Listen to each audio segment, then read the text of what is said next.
संकल्पों को आज यहां पर इस बजट में स्थान दिया गया है, जिसमें 44 संकल्प नए हैं। इनमें जो प्रमुख घोषणाएं हैं आज के बजट में, वह मुख्य रूप से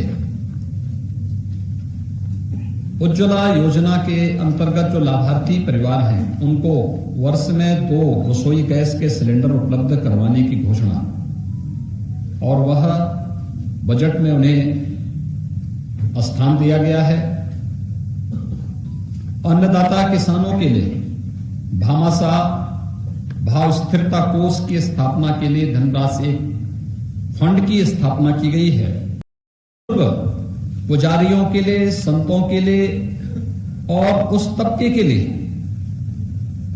जो अब तक उपेक्षित था, एक पुरोहित कल्याण बोर्ड के गठन की कार्रवाई और उसके माध्यम से पुरोहित्य कला को आगे बढ़ाने के साथ साथ उनके समग्र विकास और प्रोत्साहन के लिए भी एक बोर्ड के गठन के कार्यक्रम को भी हम लोगों ने इसमें लिया है। प्रदेश के अंदर युवाओं के लिए खासतौर पर हम लोगों ने स्वामी विवेकानंद सशक्तिकरण योजना प्रारंभ की और इसके तहत हम अपने युवाओं को टैबलेट और स्मार्टफोन दे रहे हैं। स्नातक और स्नातक हर युवा को इसके लिए धनराशि की व्यवस्था हम लोगों ने बजट में की है। इसके साथ ही प्रदेश के अंदर सामूहिक विवाह योजना के लिए भी, जिसमें हम 51,000 रुपए गरीब कन्याओं की शादी के लिए, किसी भी जाति मत मजहब से जुड़ी हुई कन्या हो, 51,000 रुपए हम उसके लिए उपलब्ध करवाते हैं। तो वह उसके लिए भी विगत वर्ष तक प्रतिवर्ष 250 रुपये हुआ करता था। इस बार हम लोगों ने इस राशि को बढ़ा करके 600 करोड़ रुपए का प्रावधान किया है। निराश्रित महिला पेंशन की योजना 300 से बढ़ा करके 1,000 रुपया किया गया है और इसके लिए भी जो पहले धनराशि गत वर्ष तक 1,812 करोड़ हुआ करती थी, इस राशि को बढ़ा करके 4,032 करोड़ रुपए किया गया है। प्रदेश के प्रतिभाशाली युवाओं के लिए हर जनपद में अभ्युदय कोचिंग की व्यवस्था, जिससे वह अखिल भारतीय स्तर पर और प्रदेश स्तर पर किसी भी प्रतियोगी परीक्षा की तैयारी के लिए स्थानीय स्तर पर उसकी ट्रेनिंग हो सके, उसे कोचिंग की सुविधा फ्री में उपलब्ध हो सके। इसके लिए मुख्यमंत्री अभ्युदय कोचिंग योजना के लिए भी हम लोगों ने व्यवस्था की है।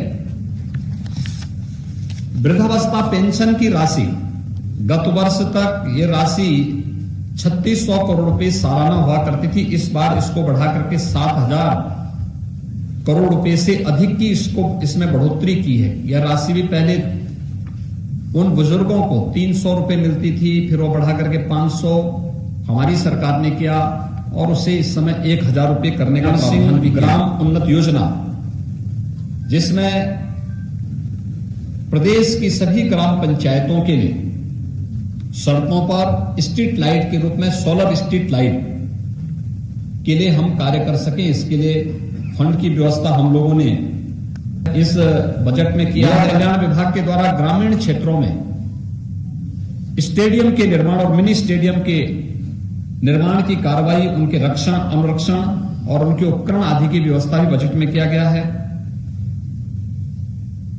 1,000 करोड़ रुपए की जो सिंचाई, लघु सिंचाई परियोजना की धनराशि की व्यवस्था, बेटी और बेटे के बीच में कोई भेदभाव न हो। हम लोगों ने अपने पहले कार्यकाल में मुख्यमंत्री कन्या सुमंगला योजना चलाई थी। मुझे प्रसन्नता है कि 12,68,000 से अधिक बेटियां इस योजना से लाभान्वित हो रही हैं। उनकी इस योजना को और भी अच्छे ढंग से आगे बढ़ाने के लिए और अधिक से अधिक बेटियां इसका लाभ ले सकें, इसके लिए भी मुख्यमंत्री कन्या सुमंगला योजना के लिए धनराशि का प्रावधान हम लोगों ने बजट में किया है।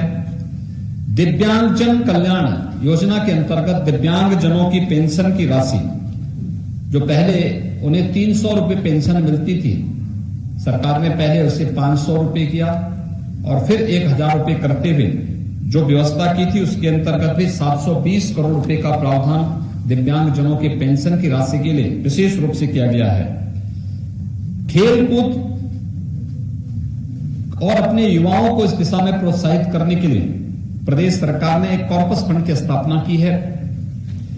एकलव्य क्रीड़ा कोष की स्थापना, इसका भी प्रस्ताव हम लोगों ने बजट में किया है और मुझे विश्वास है कि खेलो इंडिया खेलों के तहत इसको जोड़ते हुए हम प्रदेश के ग्रामीण क्षेत्र के साथ साथ शहरी क्षेत्रों में भी खेलकूद की प्रतियोगिताओं को आगे बढ़ाने के लिए लोगों में एक स्वस्थ प्रतिस्पर्धा को आगे बढ़ाने में सफल होंगे और प्रधानमंत्री जी की मंशा के अनुरूप हम लोग प्रदेश को अच्छी खेल प्रतिभाओं को देने में सफल होंगे।